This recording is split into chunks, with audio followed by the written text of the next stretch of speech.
SE Menak-Yakut sebut melarang edarkan kotak amal usia 60 ke atas ibadah di rumah.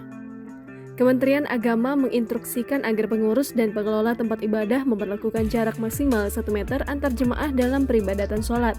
Seiring dengan mulai melonjaknya kasus virus corona COVID-19 akibat varian SARS-CoV-2 B1529 atau varian Omicron di Indonesia.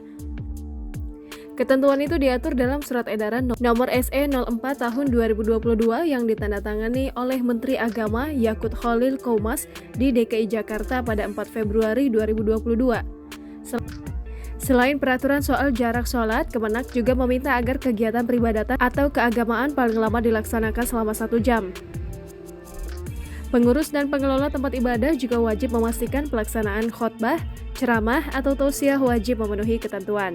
Yang pertama, khotib, penceramah, pendeta, pastor, pandita, pedanda, atau rohaniwan memakai masker dan pelindung wajah atau face shield dengan baik dan benar.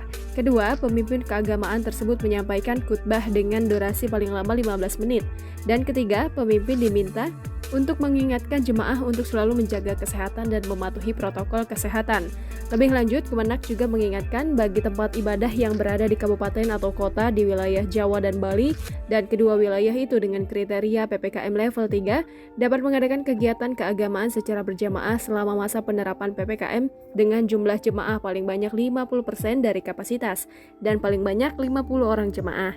Kemudian, untuk daerah di Jawa Bali dapat mengadakan kegiatan keagamaan dengan jumlah jemaah paling banyak 75% dan paling banyak 75 orang. Sementara pada daerah level 1 dibatasi paling banyak 75% dari kapasitas.